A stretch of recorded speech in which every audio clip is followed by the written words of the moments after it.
para bumaba yung ngipin mo sa likod. Ayan, kita mo yung pagka-line? Slide siya. Medyo nakabukas pa. Tapos nakaangat to. Re-bracket ko na to sa last na lang, ha? I think a tip, di ba? So, ika-cut yan.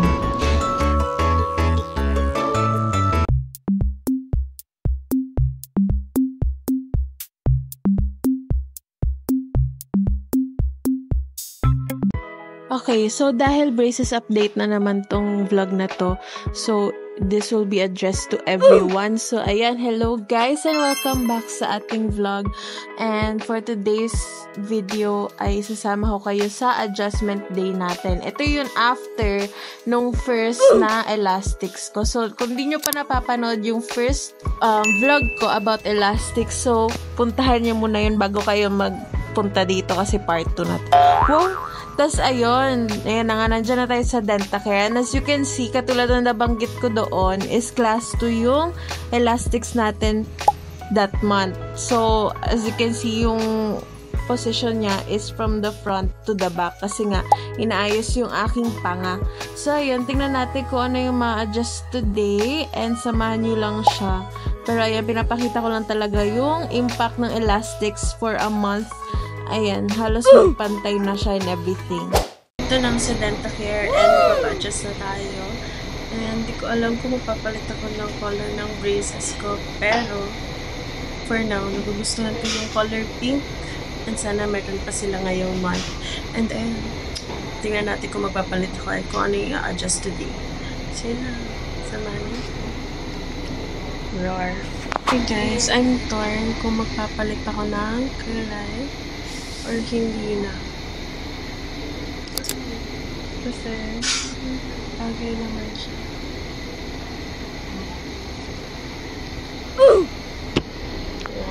And ayun, dahil nasa loob na tayo, ang ritual na pagmumumog bago tayo mag-start is a must. So, ayun. Sa loob na ako, hindi ko yata ito nasuot ng maayos. Pero, Sa tip na, oh. So, dapat talaga, ang normal niya is dapat, ang pino mo, dapat andirito siya. Ayun, andirito. So, yun, andirito na sa tip. Diba? So, ika-cut yan. doon ko kasi natatakot baka daw, like, dito daw kasi baka maapektuhan daw yun dito. Ingatan mo nga kung nag-heal. So, foods ka lang. Tatahiin naman yan eh. Kung naano ka, kung ka tayo bibigay sa mismong may-ari ng Dentacare. Kamal lang. Ayan, ganyan. Kagat. Sige, kagat lang. Ang layo, oh. Yung pangil mo, dapat nasa gitna. Alala mo yan? Okay. So, ayusin natin yung bite mo sa elastic. Open ka. Wala pa sa mid yan eh. Kagat ka, dahan-dahan. Sige, normal bite. Normal. Kasi sumobra ka. Sige, kagat. Yan. Yan. Tapos sasara natin. Isa pa, nag-slide ulit. Kagat. Yan. Tama, in between na siya. Diba? So, I need dito, hahatakan siya pag pa-slide na ganyan. Normal din to eh. Pagka hatak natin dyan, isasara ko muna yung likod. Okay? So, ito muna, square, then last na itong triangle. Ayun, titignan ko lang kung ano yung mga gagalawin natin ngipin sa'yo. Kagat.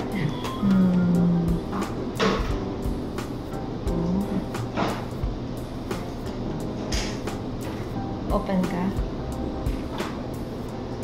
Upper. Ito yung hatakin natin. Hindi ako magsasabi ng 70, 60%, 100% yan ba? Kung gusto mo, kung sa bacteria, 99.99% babalik yan. Legit yan. Kasi ang lalim ng mo eh. Ayan, muscle yan eh. Isipin mo, nandirito yan. Ayan So yung muscle na yan, tutulak niya ulit yan. Ulit yan. Space. Imposible hindi. I think, sige, unahin muna natin yung cross. iniisip kong pagsasabayin ko eh.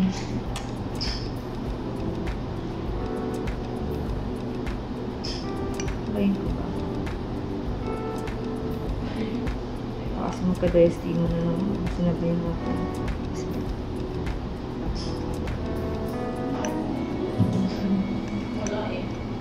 Pero meron na po kayong ibang mga cases ng frenectomy din or first niyo po? Hindi ako ang gagawa. Okay. Yung ano namin, yung boss kasi mismo yung babae. Marami na. Implantologist, surgeon.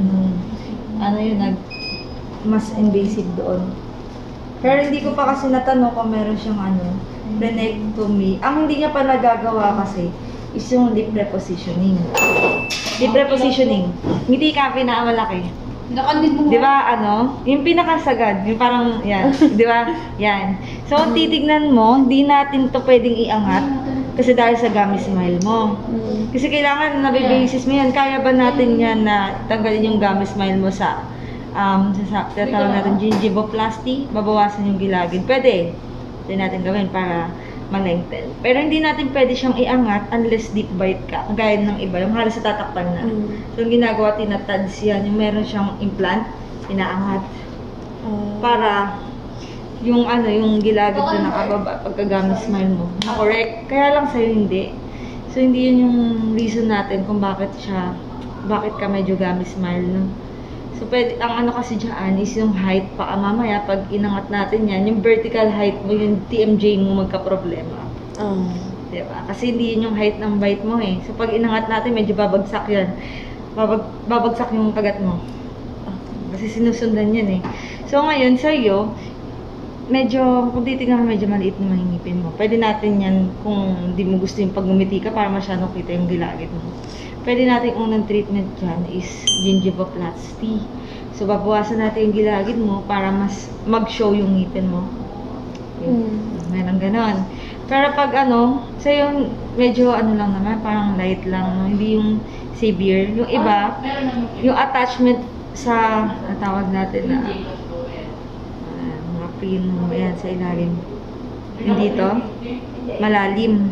So, ang ginagawa dyan, ayun yung lip repositioning, hiwain to, sa bababa. Ginagawa po. Para, meron. Ayun ang case para ka na hindi pa natatry kasi walang papasok na ganong case. Pero frenectomy, madali lang yun. Nakagawa na po siya ng Oo naman.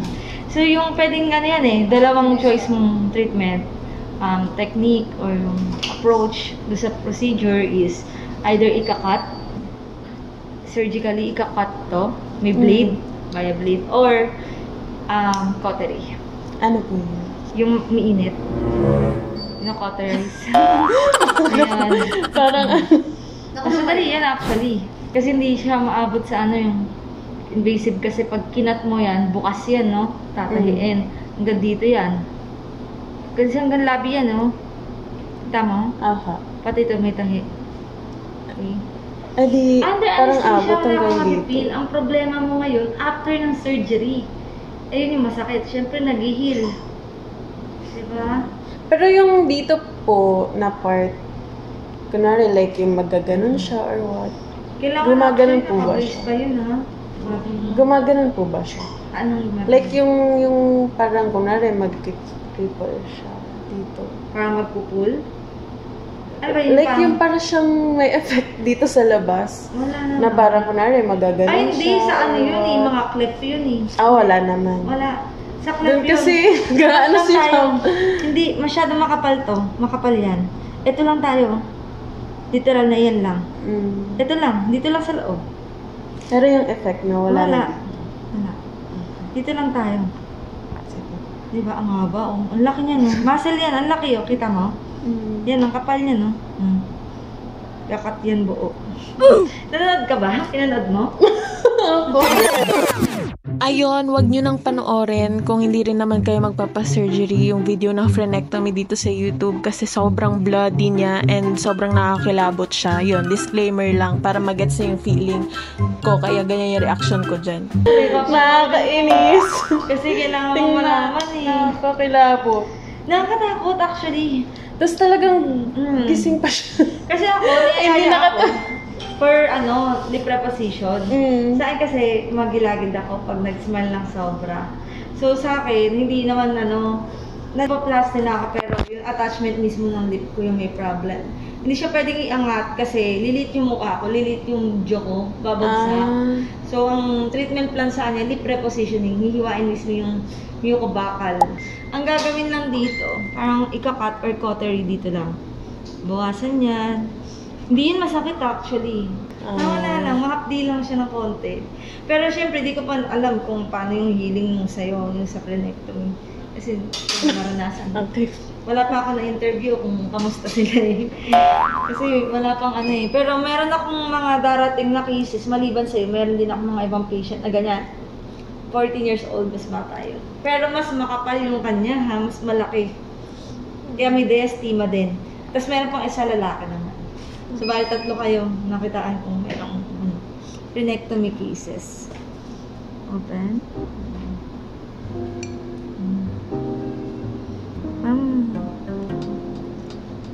Tabing yung gawin natin gagawin. Depende kasi ito sa pakikasama ng ngipin mo. May mga bagay na yung hindi siya sumusunod sa gusto natin. Ibang effect.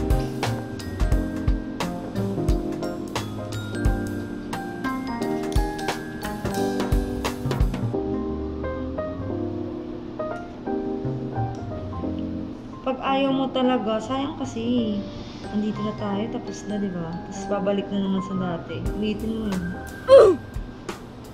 Ipapakonsent kita na, kung hindi mo talaga siya papagawa, alam mo na. Kahit mag-retainer ka, pupush yun. Sisira yung mo. Yung metal na retainer. Tapos kahit i-retainer mo siya, wala. Maganda, sa finishing natin, mapagawa mo siya. Dapat nga, pagkasama natin, hindi pinagawa mo yun. Once na sinara ko yun. Tsaka na? Tapos yaan mo na siya. Pagawa mo siya. Parang habang nagsasara tayo, nag-i-heal siya nung nakasara na. Di ba? Yung iba nga, kusang nagde-develop pa yan eh. Dati hindi na. Diba napansin nyo, tahimik ako. And hindi talaga ako nasagot talaga like chikahan talaga to the highest level kay Doc. Dahil nag-iisip ako at nagkakaroon ako ng pag-uusap between me and myself. You know what I mean? Dahil nga hindi ko alam kung gusto ko ba or ano ba. Alam kong kailangan pero parang hindi talaga buo yung loob ko. Alam mo yung ganon. So, ayun. Magulo pa kasi yung utak ko. Ang dami pumapasok na thoughts. So, hindi ako makariba.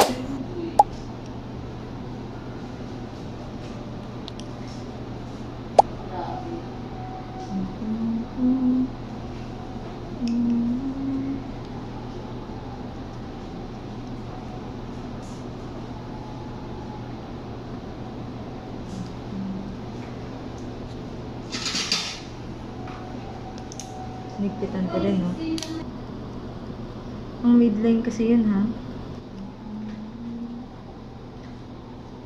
Okay, so ayan yung itsura niya kapag hindi pa nalalagyan ng bands or yung rubber, yung may color. So, ganyan siya. And then, as you can see, yung baba is tapos na pero yung taas nandito.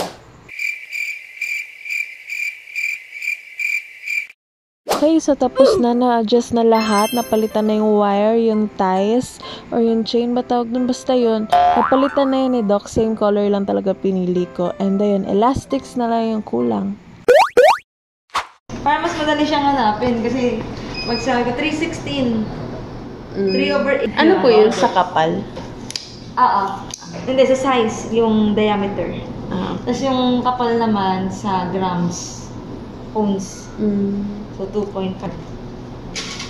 Yung bigat niya. So, huwag ka kalimutan, kabit sa front, pack sa likod.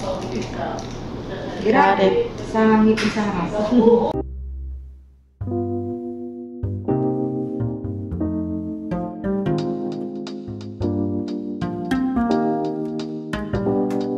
Wait lang.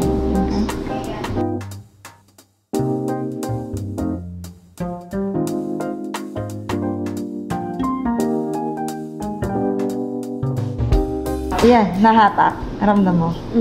Ayan, nag-midline, no? Sumusobra ba? Okay, tapos guidance natin. Fox. Teka. Ayan o, +1 na. Wow! Siyempre, lalak natin. Para hindi ka sumobra, no? 4.5. Square. Tapos pang ilan po? Ito lang, hook sa hook. Yama. Kagat ka. Siya. Open. Sige, yung relax na bite lang. Kulang pa nga yung force eh. Kanina nakanukuha natin kanina eh. Open. Kagat. Ayan. Bababa to. Tapos ang next natin, criss-cross dito. Pa letter V. Medyo kakaiba to siya ngayon. Tandaan mo, Jel. Kita pa yung bote. Dito sa hook. Ihasa ka dito. Tapos dito sa hook. Tahas. Dito tayo sa hinaka. Ayan. Kaya dito sa hook. Katayo niyan. Gawa ka ng square. Yan. Kasi nga, marami pang gagawin sa aking ngipin. Realize ko hindi na ako makapagbasa ng labi. Natatakpan neto yung dilo ko. So, pag tuyo yung labi ko. Ganun.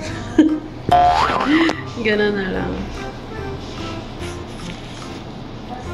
Kita niyo. Ayan siya. Para bumaba yung ngipin mo sa likod. Ayan, kita mo yung pagka-line? Na-slide siya. Medyo nakabukas pa. Tapos nakaangat to. Relax ka ulit. Open, sige, kagat ka. Hindi pa, nahatak niya yung tilde. So, makikita mo dyan is, kailangan mag-midline tong lower, di ba? Nalala mo yan? Yung gitna dyan, tapos yung front. Tapos makikita mo to. Class 1 na yung canine mo, tsaka dito. So, kailangan na natin ayusin yung bite mo. Pag nagawa na natin yan, nag-stable na rin yung bite mo. Pag gumagana ka, nagko-close na siya nang hindi siya gumagana. Naglalaro or nanginginig. Mag-finishing na tayo. Okay. Yun na yung ano mo. Actually, pag finishing na, gusto ko sana, before ko simulan yung finishing, na-cut na siya. Kailan po ba yun possible? Once na okay na lahat. Hindi ko masabi kung kailan susunod tong ibang ngipin mo dyan eh. Pero sa ngayon po, like yung, kung sumunod po siya, ano po yung month? Bigyan natin ng, kung sumunod to ng after 3 weeks, isang meeting pa para dun sa pangalawa. Invite mo ulit ang guide. After that, on 3rd month. Kunyari lang yun Okay. Ganun. Expected na.